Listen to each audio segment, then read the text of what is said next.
ఇష్టం లేకుండా తాళి కట్టావని ఏడ్చే రకం కాదు నేను. జుట్టు పట్టుకొని ప్రేమలోకి ఈడ్చే రకం. ముసలాడువై చచ్చేంత వరకు ప్రేమించు.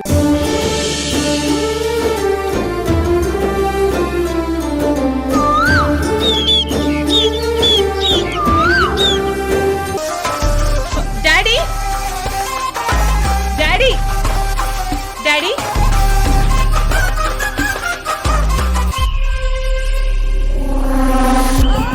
డాడీ, నా అకౌంట్లో డబ్బులు అయిపోయాయి.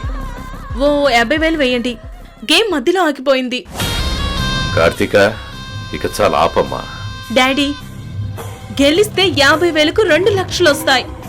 ప్లీజ్ డాడీ, పోయిన డబ్బులు తిరిగి వచ్చేస్తాయి. ఇప్పుడు నువ్వు ఆ డబ్బులు సంపాదించకపోయినా పర్వాలేదు కార్తీక, కానీ నువ్వు ఆ పిచ్చిలో పడి నీ జీవితాన్ని మాత్రం నాశనం చేసుకోవద్దు. నా మాట వినమ్మా. ప్లీజ్ డాడీ, నేను మీ కూతుర్ని. నాకు డబ్బులు ఇవ్వరా? ప్లీజ్ డాడీ, ఇవ్వండి ప్లీజ్. పోనీ ఒక 30,000 వేయండి. జస్ట్ 2 గేమ్స్ ఆడతాను. Please please daddy. తనెంత బ్రతిమల్లా డబ్బులు ఇవ్వకండి. అలా డబ్బులు ఇచ్చే పిల్లల్ని చెడగొట్టారు. ఏయ్, నాకు డబ్బులు ఇవ్వొద్దని చెప్పడానికి నువ్వెవరు? అసలు నీకేంటి సంబంధం? కార్తీక, ఆవిడికే సంబంధం ఉంది. ఎందుకంటే తను నీకు అమ్మ. ఇది అమ్మ కాదు, అదొక డెవిల్, రాక్షసి. కార్తీక, డాడీ, మీకు నేను ఇంపార్టెంటా లేక తను ఇంపార్టెంటా? అసలు ఈ డెవిల్ ఇంట్లోకి రానివ్వకండి నేను అన్నయ్య చెప్పాం. అయినా వినకుండా ఇంట్లోకి రానిచ్చారు. ఇప్పుడు నా మీద పెత్తనం చేస్తుంది. పెత్తనం కాదు, ప్రేమ చూపిస్తోంది. నువ్వే తనను అర్థం చేసుకోలేకపోతున్నావు. వద్దు, ఆవిడి గారి ప్రేమ నాకు అవసరం లేదు. ముందు నాకు డబ్బులు ఇవ్వండి డాడీ. నువ్వు ఎంత బ్రతిమల్నా సరే నేను చెప్పకుండా నీకు ఆ డబ్బులు ఇవ్వరు. ఇవ్వవా డాడీ? తను చెప్పకపోతే నాకు డబ్బులు ఇవ్వవా? చూడు కార్తీక, నువ్వు ఆ గేమ్ మాయలో పడి డబ్బుల్ని పాడు చేసుకుంటున్నావు. మనశ్శాంతిని పోగొట్టుకుని మత్తు కోసం తప్పుదారులు పడుతున్నావు. నా మాట విను, నీ పద్ధతిని మార్చుకో. Shut up.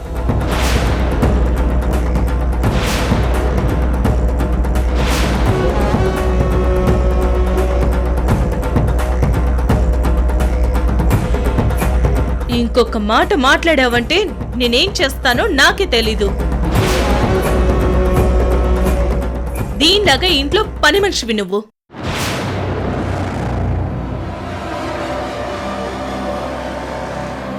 అంతకంటే ఎక్కువేం కాదు, అర్థమైందా? అదేంటమ్మా అలా అంటావ్? పని మనిషికి కన్న తల్లికి తేడా లేదా? నువ్వు నోర్మోయ్. కార్తీక, తప్పు. తను నీకంటే వయసులో పెద్దది. చెయ్యెత్తడం తప్పు. నువ్వు నాకంటే పెద్దదానివే. మధ్యలో వచ్చావనుకో. కార్తీక, అనవసరంగా మాట్లాడొద్దు. ఇప్పుడు చెప్తున్నాను విను. మీ అమ్మ చెప్తే తప్ప నేను డబ్బులు ఇవ్వను. అర్థమైందా? ఓకే, అలాగే. నీకు దండం పెడతాను. నాకు డబ్బులు ఇవ్వమని చెప్పు. గేమ్ ఆడకపోతే నాకు పిచ్చెక్కిపోతుంది. నువ్వు చెప్తే డబ్బులు ఇస్తానంటున్నారు కదా, ప్లీజ్ చెప్పు, డబ్బులు ఇవ్వమని చెప్పు. నువ్వు నిజంగా నాకు అమ్మవైతే నాకు డబ్బులు ఇవ్వమని చెప్పు. చెప్తావు కదా? చెప్తావు కదా? ప్లీజ్. లేదు, చెప్పను. చెప్పవా? నువ్వెందుకు చెప్తావు? ఎందుకంటే నువ్వు డెవిల్వి కదా. ఎందుకు చెప్తావు? నువ్వు చెప్పవు. అయినా నువ్వు నాకు రికమెండ్ చేయడం ఏంటి? Daddy please, daddy please, please daddy, please daddy, please daddy, డబ్బులు ఇవ్వండి డాడీ. కార్తిక, అమ్మా మత్తులో ఏం చేస్తుందో అమ్మాయి గారికి అర్థం కావడం లేదమ్మా. Please daddy, please. కార్తీక, నువ్వేం చేసినా నేను డబ్బులు ఇవ్వను. ఇవ్వరా? నాకు డబ్బులు ఇవ్వరా? మిమ్మల్ని కార్తీక, అమ్మగారు! కార్తీక! కార్తీక కార్తీక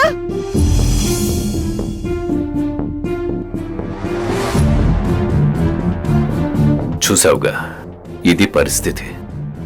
డబ్బులు ఇవ్వడం ఆపాలని చాలా సరళనుకున్నాను. కానీ ఇలా తను మత్తులో ఏం చేస్తుందో తెలియదు. అరచి గోల చేసి ఇలా స్పృహ తప్పి పడిపోతుంది. ఒక్కరోజు రోజంతా ఇలాగే స్పృహలో లేకుండా ఉంటుందమ్మా. ఎలా అలవాటైందో తెలియదు. ఆ మత్తు పదార్థాలు తీసుకోవడం బాగా అలవాటైంది. ఆ మత్తులో ఏం చేస్తుందో, తనేమవుతుందో కూడా తనకు అర్థం కాదు.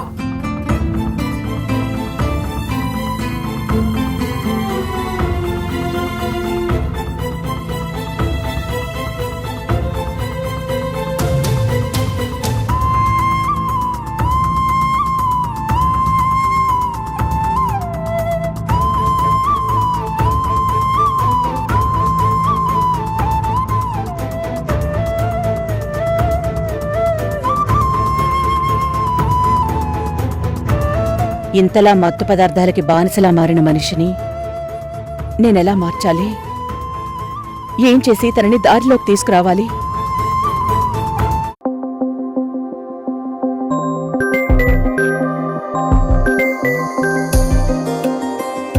హలో అన్నయ్య.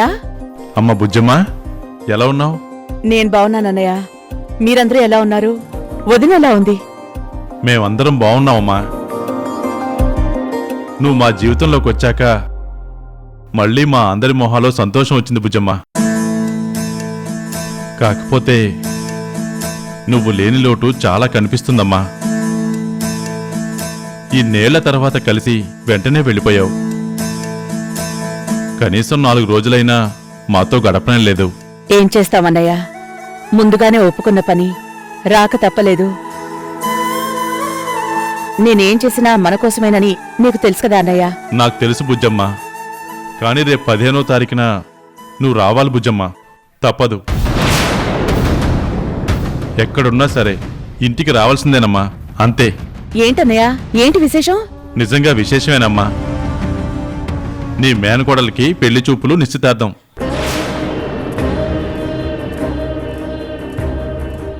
ఏంటన్నయ్య నువ్వనేది?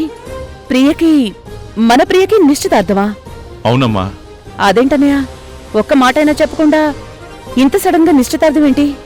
ఇంతకు ముందు అనుకున్నదేనమ్మా, కాకపోతే నీకు చెప్పడం కుదరలేదు. మా ఫ్రెండ్ కొడుకేనమ్మా. ప్రియని బాగా ఇష్టపడుతున్నాడు. కుటుంబం కూడా చాలా మంచి కుటుంబం బుజ్జమ్మా. అబ్బాయి కూడా బుద్ధిమంతుడు, మంచి ఉద్యోగం. మన ఇంటి దగ్గరలోనే వాళ్ళు ఇల్లు కూడా తీసుకున్నారమ్మా. బుజ్జమ్మ, నీ మేనకోడల సంగతి నీకు తెలుసు కదా.